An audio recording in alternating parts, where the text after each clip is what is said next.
See students, today we are going to derive Newton's laws of motion, Newton's kinematical equations, not really laws of motion. We are going to derive Newton's kinematical equations on the basis of graph, है ना. Graph के basis पर हम derive करने वाले. तो I am going to draw that necessary graph. ये वाला. This is, you know, the y-axis and here we have the x-axis. और यहाँ पर this is the origin and origin में हम लिखेंगे कोऑर्डिनेट 0 0 होते हैं. सपोज रात के 12 बज रहे हैं. How much is the time? रात के 12 बज रहे हैं और एक अंकल ने ट्रक चलाना स्टार्ट किए. और जैसे वो अंकल का ट्रक चलकर थोड़ा आगे गया, आप अपने घर का खिड़की खोले. रात के 12 बजे आपने अपने रूम की खिड़की खोले तो आपको एक ट्रक दिखाई दिया और वो ट्रक का इनिशियल वेलोसिटी 20 मीटर्स पर सेकेंड था. समझो आपकी आंखें जादुई आंखें हैं. वो किसी गाड़ी को देख लेती है तो उसकी स्पीड समझ जाती है, एग्जैक्ट स्पीड समझ जाती है, आपकी जादुई आंखें. तो ध्यान से समझना, ये थोड़ा कंफ्यूजिंग टॉपिक है. Initial velocity of the truck when you saw it for the first time was 20 meters per second. रात के 12 बजे आपने अपने घर की रूम की खिड़की खोल के देखे तो आपको एक ट्रक दिखाई दिया. चल रहा था ट्रक और आप समझ गया, अच्छा ये ट्रक 20 मीटर्स पर सेकेंड की स्पीड से चल रहा है. आपने स्पीड पता कर ली. फिर क्या हुआ? रात में आप उस ट्रक को देखते रहे. 1 बज गया रात का. आप उस ट्रक को देखते रहे. रात के 2 बज गए. आपको नींद नहीं आ रही थी. रात के 3 बज गए. रात के 4 बज गए. सुबह के 5 बज गए. सुबह के 6 बज गए. सुबह के 7 बज गए और समय बढ़ता रहा. Yes, along the x axis we are taking time in hours. हम टाइम का में गिन रहे हैं, आवर्स में गिन रहे हैं. वैसे ऐसा unit of time is second, but हम आवर्स में गिन रहे हैं. And here we are measuring the velocity in kilometers per hour. SI unit of velocity is meters per second, but we are measuring in kilometers per hour. हमको अच्छा लगता है इसमें गिनना, इसलिए हम गिनेंगे. तो 20 meters per second velocity थी. अब ग्राफ, आपको ग्राफ रीड करना आता है? देखो ध्यान से, मुझे ये बताओ, 20 थी, वेलोसिटी बढ़ी और बढ़ते बढ़ते ऐसी बढ़ गई वेलोसिटी. फिर आपने उस वेलोसिटी को देखा तो 20 के बाद यहाँ 30 लिख देता मैं. इसको भी लिख दो और 10 वगैरह. 10, 20, 30, 40 kilometre per hour, 50 kilometre per hour, 60 kilometre per hour and 70 kilometre per hour. ये वेलोसिटी, ठीक है. Do you think that the velocity of the vehicle is increasing? Yes. मैंने बोला ना, अभी वेलोसिटी बढ़ रही है. 1 बजे कितनी वेलोसिटी थी? यहाँ आएगा कोऑर्डिनेट 20 और 30 के बीच में. 2 बजे वेलोसिटी और ज़्यादा हुई. 3 बजे वेलोसिटी और ज़्यादा हुई. 4 बजे वेलोसिटी और बढ़ गई. 5 बजे वेलोसिटी और बढ़ गई. 6 बजे और बढ़ गई और सुबह 7 बजे वेलोसिटी बहुत बढ़ गई. तो वो अंकल ने वेलोसिटी लगातार बढ़ाते रहे. कौन से अंकल? ट्रक वाले uncle. The truck driver continuously increased the velocity of the truck from 12 a.m.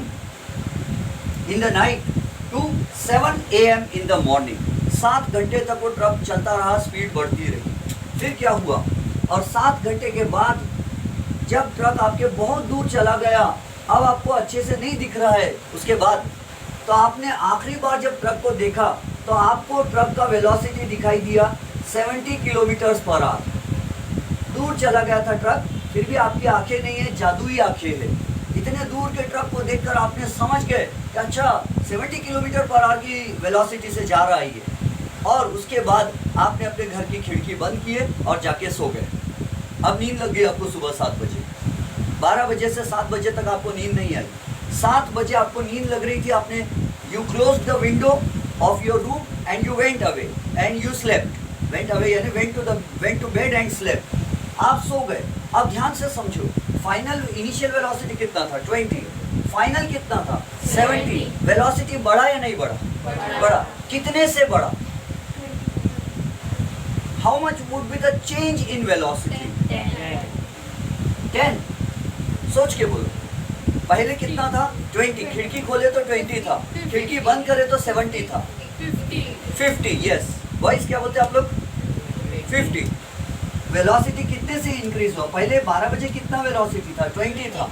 फिर बढ़ते बढ़ते वेलोसिटी बढ़ता गया और फाइनल वेलोसिटी कितना था? 70। तो पहले 20 था, बाद में 70 हुआ, तो चेंज कितने से आया? वेलोसिटी कितने से बढ़ गई? 50 से बढ़ गई, 50 से। यहाँ तक समझ गए? एंड इतनी वेलोसिटी बढ़ने के लिए टाइम कितना लगा? 7 आवर्स, 7 घंटे लग गए। अब हम क्या करते हैं, थोड़ा सा ज्योमेट्री का काम कर लेते हैं। इसको हम डॉट डॉट डॉट डॉट ऐसा आगे बढ़ा लेते हैं 7 तक, ये यहाँ तक। और इसको भी हम थोड़ा कंस्ट्रक्शन कर लेते हैं, थोड़ा ठेकेदारी का काम कर लेते हैं। और अब इनको नाम दे देते हैं। इसको नाम देते हैं हम O, ओरिजिन 0, O है ये। और फिर हमारी बुक ने इसको नाम आई थिंक C दिया है, और इसको B नाम दिया है, इसको A दिया है, इसको E दिया है। Okay, this point is E, this point is A। First kinematical equation जो है न्यूटन का, वो हम बिना ग्राफ के ऐसे ही ड्रॉ कर सकते, डिराइव कर सकते हैं। हमको एक्सेलरेशन का हाँ, who knows the formula for acceleration? Who amongst you? Yes, Sarah. Final velocity minus initial velocity upon time. Very good. Final velocity minus initial velocity upon time. याद आ रहा है कुछ? एक दिन पढ़े थे एक्सेलरेशन का formula, final velocity minus initial velocity divided by time. What is acceleration? Acceleration is the rate of change of velocity, और change in velocity per unit time. कितने टाइम में वेलोसिटी में कितना चेंज आ जाता है, उसको कहते हैं एक्सेलरेशन।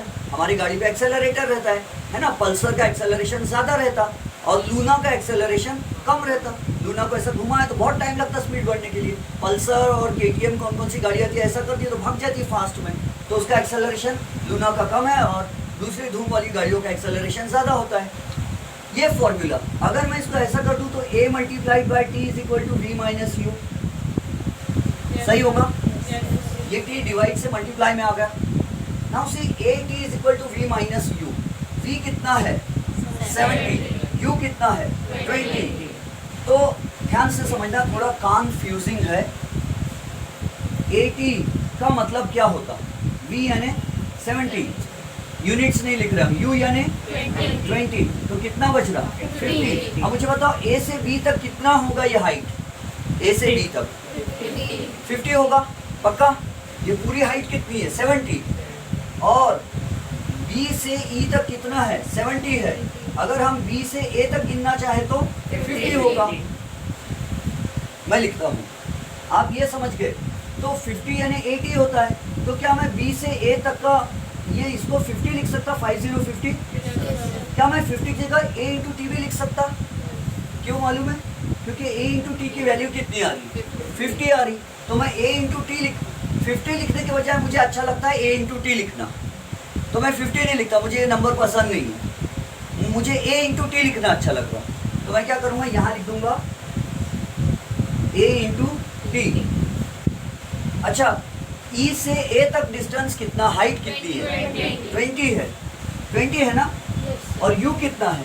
20। तो क्या मैं ऐसा कह सकता है A से E तक जो है वो U के बराबर है? अच्छा मुझे ये बताओ, ये पूरा BE जो हाइट है टोटल, ये हाइट कितना है? 70 है। और V की वैल्यू कितनी है? 70। क्या मैं ऐसा बोल सकता कि ये जो पूरा हाइट है, ये वाला, ये पूरा हाइट 70 है, यानी ये पूरा हाइट V है। अब देखो थोड़ा सा हम लॉजिक लगाते हैं। उधर का दिखता है, थोड़ा यहाँ तक कवर करता है अपना कैमरा? नहीं करता है। इधर साइड का दिखता है, इधर लेफ्ट वाला।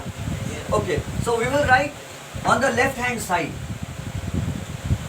ये वेलोसिटी है, हम इसको छोटा कर देंगे। वेलोसिटी किलोमीटर पर आवर में, इसको छोटा कर दिए। अब देखो ध्यान से, हम लिखेंगे BE इज इक्वल टू, ऐसा लिख सकता क्या मैं, आप बताना, BE is equal to BA plus AE, क्या ऐसा लिखना ठीक है? Yes, yes, yes. पूरा BE यानी BA प्लस AE है ना? पूरा BE यानी क्या है? B 70, पूरा BE यानी क्या है? 70 है, और 70 यानी V की वैल्यू के बराबर है, और BA यानी कितनी वैल्यू है? 50, और 50 किसके बराबर है? 80 के, तो हम यहाँ 80 लिख सकते हैं, प्लस AE की जगह क्या लिख सकते हैं? Q लिख सकते हैं। तो ये एक छोटा सा फॉर्मूला आ गया जो न्यूटन ने डिराइव किया था कई वर्षों पहले, 200-250 साल पहले लगभग न्यूटन ने ये फॉर्मूला डिराइव किया था। What is U? Initial velocity. जब हम किसी गाड़ी को चलते हुए देखते हैं, किसी पर्सन को, किसी चीज़ को चलते हुए देखते हैं, तो शुरू में कितनी वेलोसिटी है, दैट इज कॉल्ड U, और थोड़ी देर के बाद जब हम उसको देखते हैं कितनी वेलोसिटी है तो उसको बोलते हैं V। इंग्लिश में ABCD में U पहले आता है या V बाद में आता? U पहले आता और V बाद में आता, दोनों बात सही है ना? तो जो पहले आता वो इनिशियल वेलोसिटी बता रहा है U, और V फाइनल वेलोसिटी बताता है। A यानी एक्सेलरेशन, एक्सेलरेशन यानी गाड़ी में होता है एक्सेलरेटर, क्या करता है, या तो वेलोसिटी बढ़ा देता है या तो कम हो जाता है। तो जब किसी चीज़ की वेलोसिटी बढ़ जाती है या कम हो जाती है तो हम कहते हैं इसमें एक्सेलरेशन है। अगर, अच्छा यहाँ तक समझ गए, ये A है एक्सेलरेशन, और ये क्या है? T, time. अब ध्यान से समझो, हमको ये बताया जाता है कि जब भी कोई चीज़, ये पेन ऊपर से नीचे गिरेगा, if I release this pen from a certain height and if it falls towards the earth, अगर ये पेन अर्थ की तरफ नीचे गिरता हुआ रहेगा तो इसकी वेलोसिटी बढ़ती जाएंगी या कम होती जाएंगी? बढ़ती जाएंगी। वेलोसिटी बढ़ रही तो इसमें एक्सेलरेशन रहेगा या नहीं रहेगा? रहेगा। कितना रहेगा ये हमको नहीं मालूम, लेकिन हमको न्यूटन ने बताया। वो न्यूटन ने कहा कि जब भी कोई चीज़ ऊपर से नीचे गिर रही होगी तो उसमें एक्सेलरेशन रहेगा अर्थ के पास 9.8, उसकी वैल्यू बताए। क्या आप में से किसी को एक्सेलरेशन का SI यूनिट मालूम है? वेरी गुड, मीटर पर सेकेंड स्क्वायर। तो न्यूटन ने हमको बताया कि जब कोई चीज़ ऊपर से नीचे गिरती है तो उसकी वेलोसिटी बढ़ती है, और वेलोसिटी बढ़ने या कम होने को क्या कहते हैं? एक्सेलरेशन। तो जब भी कोई चीज़ ऊपर से नीचे गिरती है तो उसमें एक्सेलरेशन कितना रहता है? 9.8। कैसा एक्सेलरेशन है? ये पॉजिटिव है। जब वेलोसिटी बढ़ती तो उसको क्या बोलते हैं? Positive acceleration. और जब वेलोसिटी कम होती तो उसको क्या कहते हैं? Negative acceleration. उसको हम अभी डिटेल में नहीं ले जाएंगे, अब ध्यान से। तो ये न्यूटन ने हमको बता दिया कि अर्थ के पास, अर्थ के आसपास कोई भी चीज़ ऊपर से नीचे गिर रही है तो उसमें एक्सेलरेशन A की वैल्यू हमेशा कितनी रहती है? 9.8। हम इसको 9.8 ले लेते हैं पूरे अर्थ पे। अब सुनो, अर्थ के पास एक बिल्डिंग है, एक घर है,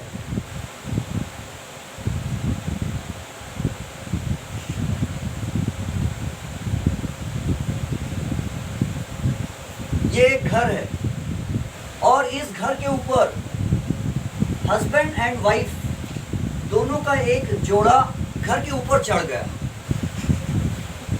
ये हस्बैंड, ये हस्बैंड है ना, और ये उनकी वाइफ।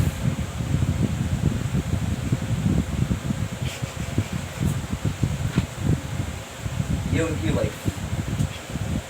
जाने जिगर जाने मन, 80 किलो है तेरा वजन, तू जो मुझ पर गिरी मर जाऊंगा मैं सनम। तो ये अंकल है। अंकल कितने, आंटी कितने किलो के? 80, और अंकल को हम कर देते हैं 20 किलो के। बेचारे जीवन से परेशान।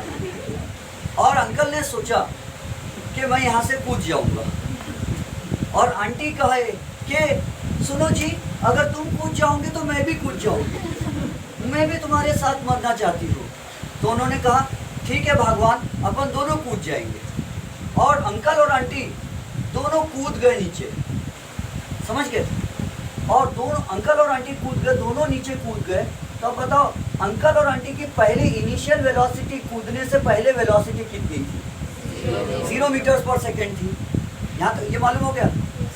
और अंकल जो है जब ऊपर से नीचे गिर रहे थे और आंटी भी नीचे गिर रहे थे, तो अच्छा ये बताओ, अंकल ज्यादा स्पीड से नीचे गिरेंगे या aunty? Very good, there final velocity will remain the same. जितने स्पीड से अंकल ग्राउंड पे टकराएंगे उतनी ही स्पीड से आंटी भी ग्राउंड पर टकराएंगे। पुराने जमाने के साइंटिस्ट जैसे Aristotle who is called the father of biology, Aristotle ने कहा था कि जब किसी हाइट से भारी और हल्की चीज को फेंक दो 20 किलो की और 80 किलो की, तो 20 किलो वाली चीज धीरे धीरे गिरती है और 80 किलो वाली चीज जल्दी जल्दी गिरती है। भारी चीज पहले अर्थ पे आके टकराएंगी और हल्की चीज बाद में टकराएंगी। ऐसा कौन बोला? एरिस्टोटल।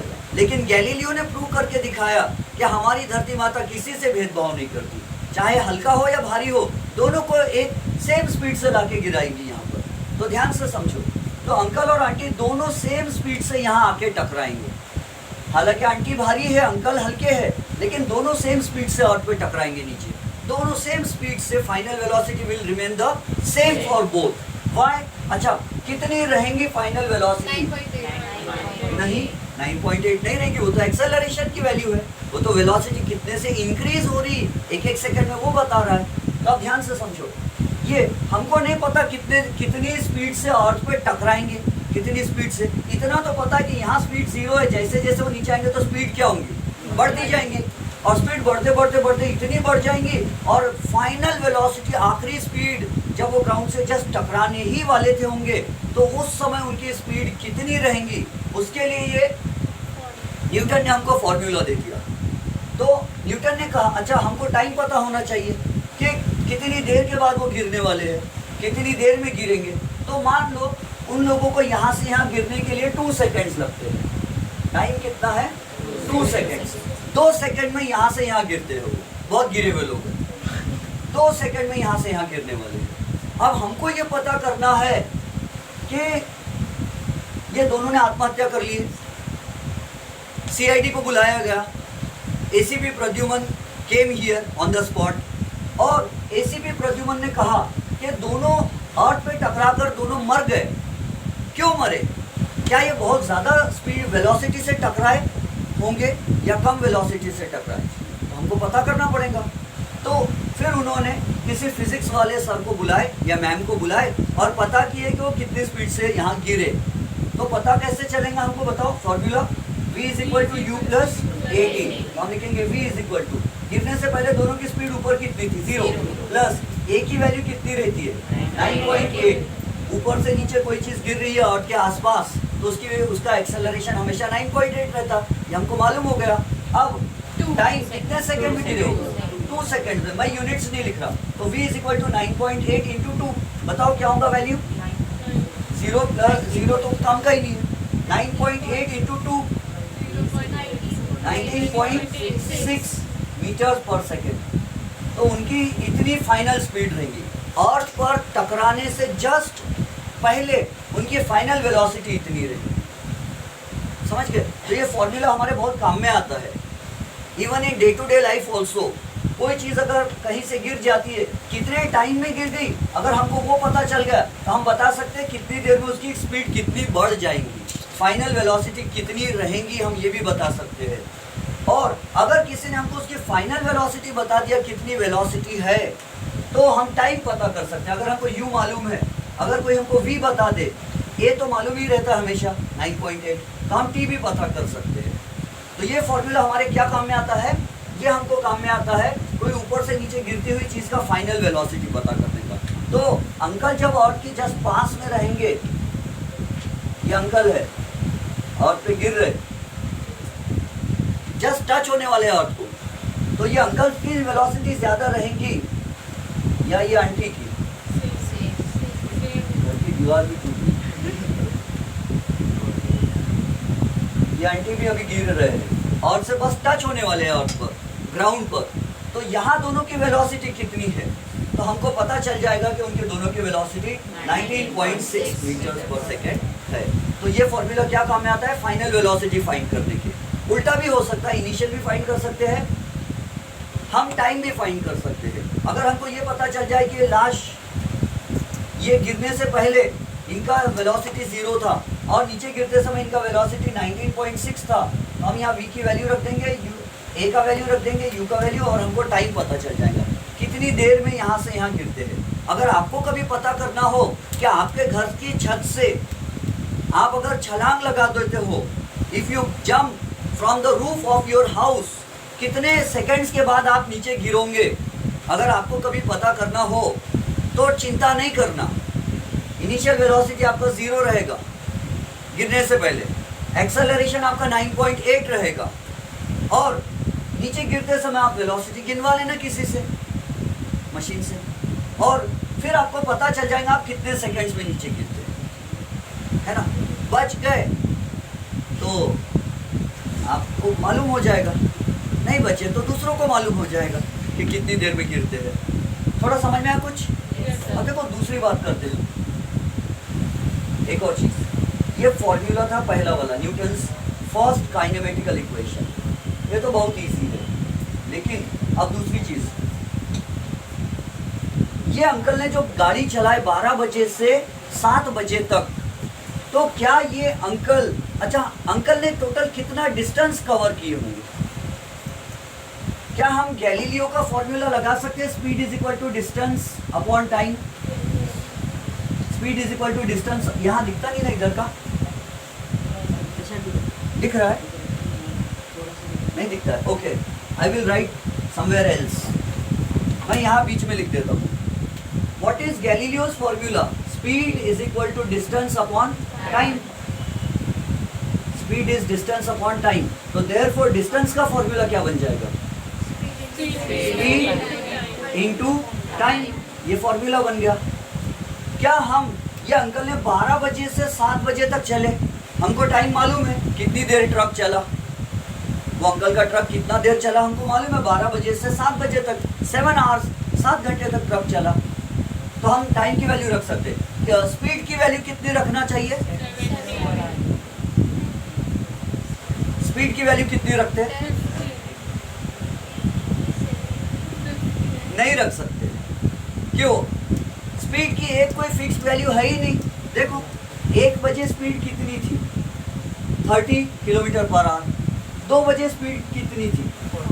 40 kilometre per hour. 3 बजे स्पीड की कुछ और वैल्यू थी, मेरे ख्याल से 50 हो जाएंगी वो। 4 बजे 60 हो सकती शायद, जो भी होंगी। तो speed is not constant, speed fixed नहीं है। वेलोसिटी तो बढ़ रही है, स्पीड तो बढ़ रही है। अब क्या करेंगे?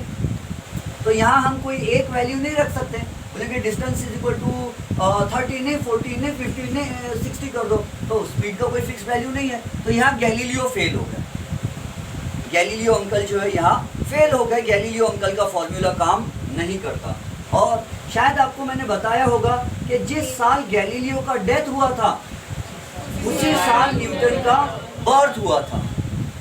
Galileo is called the father of physics और न्यूटन वॉज अ जीनियस। तो न्यूटन ने बताया कि वो अंकल कितना डिस्टेंस चले, ये कैसे पता करना, और ये हम पढ़ चुके हैं। Will somebody tell me? हाँ, वेरी गुड। न्यूटन ने हमें बताया कि वो ये जो ग्राफ ऊपर जा रहा है ना, ये वाला, बोले इसके नीचे का टोटल एरिया फाइंड कर लो, जितना एरिया आएगा उतने किलोमीटर वो अंकल की गाड़ी चली हुई। कितना आसान तरीका बताया है न्यूटन ने। तो हम क्या करेंगे, ये एरिया शेड कर देंगे, इस एरिया को हम शेडेड एरिया बना देंगे।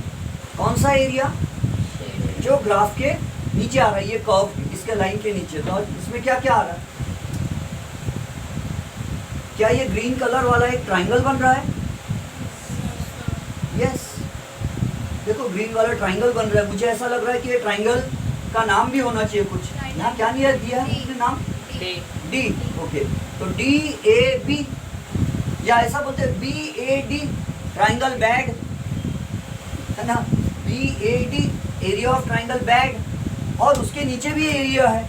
कौन सा एरिया? ये रेक्टेंगल, ये वाला रेक्टेंगल आ रहा है, शेडेड एरिया, मैं जिसको रेड कलर से कर रहा हूँ अभी, ये वाला एरिया। तो this is red coloured area. अब टोटल एरिया, अगर न्यूटन ने कितना आसान तरीका बताया, जब वेलोसिटी बार बार बदल रही है बोले और आप गैलीलियो चचा का फॉर्मूला नहीं यूज कर सकते, speed is equal to distance upon time. तो उस समय आप शेडेड एरिया कैलकुलेट कर लेना, तो आपको डिस्टेंस पता चल जाएगा टोटल। ऐसा कौन ने बोला? न्यूटन ने। तो देखो क्या होता है फिर, तो हम कैसे कैलकुलेट करेंगे, ये बिठा दो first equation. This is the first kinematical equation. इसका क्या क्या काम आता है हमारे डे टू डे लाइफ में या फिजिक्स में, वो हम बाद में और डिस्कस करेंगे, इसके न्यूमेरिकल क्वेश्चंस भी पढ़ेंगे। अब ये शेडेड एरिया की बात करते हैं, तो आई विल राइट, इधर का दिखता है ना? हाँ, तो डिस्टेंस कैसा रहेगा, कैसे पता चलेगा डिस्टेंस? तो distance is equal to shaded area. Shaded area है ना कलरफुल एरिया जो हमने किए हैं, और वो कलरफुल एरिया में क्या क्या आता है? Area of rectangle quadrilateral, ODAE बोलूं या OEAD, ऐसा बोल देते हो, OEAD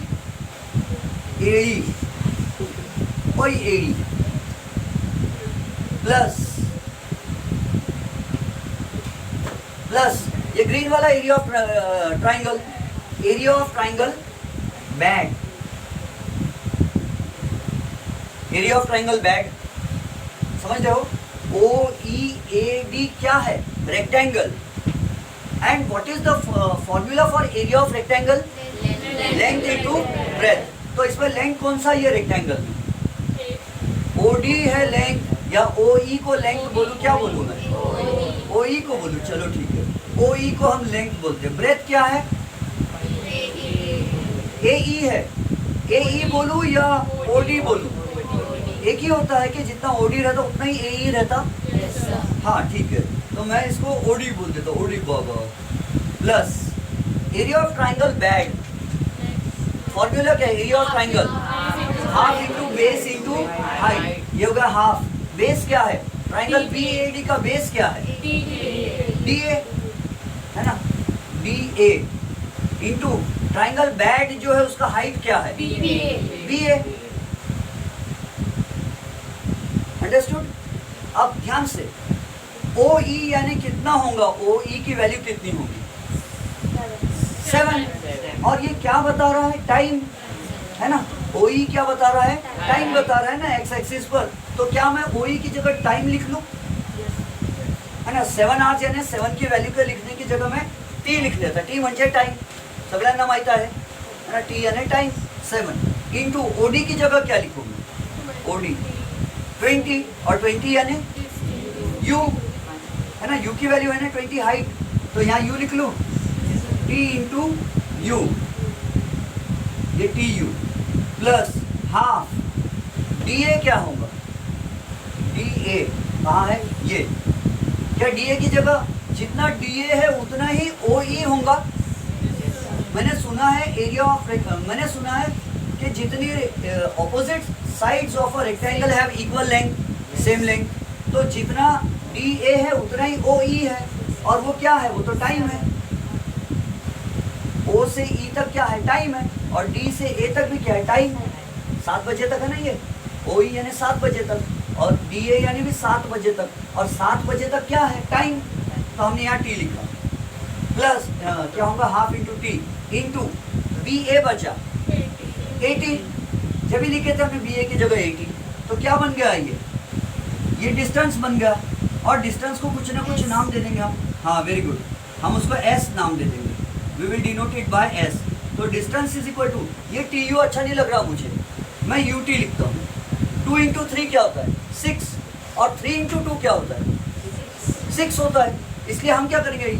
T इंटू U भी वही होता है, और U इंटू T भी वही होता है, तो मैं U इंटू T लिख रहा हूँ, मुझे अच्छा लगता है वो U इंटू T, दिखता अच्छा है दिखने में। प्लस हाफ A, और ये T इंटू T स्क्वायर, ये एक फॉर्मूला बन गया। और डिस्टेंस को हम कैसे डिनोट करेंगे? S। तो S is equal to UT plus half AT square. यहाँ तक समझ गए? अब एक चीज देखो, कहाँ बनाऊंगा मैं? रेड कलर से। ये है एक टावर,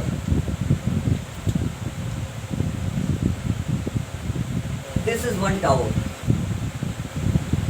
और इस टावर की हाइट नहीं मालूम, इस टावर की हाइट नहीं मालूम, टावर की हाइट पता करना है। तो और उनके पास मीटर टेप नहीं है गिनने का, हाइट का टेप नहीं गिनने का। तो वो अंकल ने क्या किए, यहाँ पर बिस्तर लगा दिए, गद्दा, कुशन लगा दिए, और वो बंदर जैसे अंकल यहाँ चढ़ गए, मंकी जैसे अंकल यहाँ चढ़ गए, और एक बच्चे को बोले, बेटा तुम्हारी घड़ी में अभी कितना टाइम हो रहा है? तो वो बेटा जो है नोबिता, वो बोला, अंकल मेरी घड़ी में 1:01 हो रहा है। मिनट को छोड़ देते थोड़ी देर के लिए, यह काम करते, ठीक है, 1:01 हो रहा है घड़ी में। तो अंकल ने कहा, देखो बेटा पूरा ध्यान रखना, जब मैं ऊपर से गिरूंगा और जैसे मैं कुशन को टच हो जाऊंगा गिर के, तो आपकी घड़ी में कितना बज रहा वो देख लेना अच्छे से, जल्दी से। तो बच्चे ने कहा, ठीक है अंकल आप गिरिए बस। तो अंकल ने कहा, देखो बेटा मेरा इनिशियल वेलोसिटी 0 है, मैं भी गिरने का हूँ। और अंकल ने जंप लगा दिए, इधर से टावर जो है ना थोड़ा सीधा हो गया। अंकल ने क्या किए, जंप लगा दिए, और अंकल यहाँ आकर जैसे ही अंकल ये इस पर टच होने वाले थे गद्दे पर, बिस्तर पर, तो लड़के ने तुरंत में, जैसे अंकल टच हुए गद्दे पर, बिस्तर पर, ये लड़के ने टाइम देखा,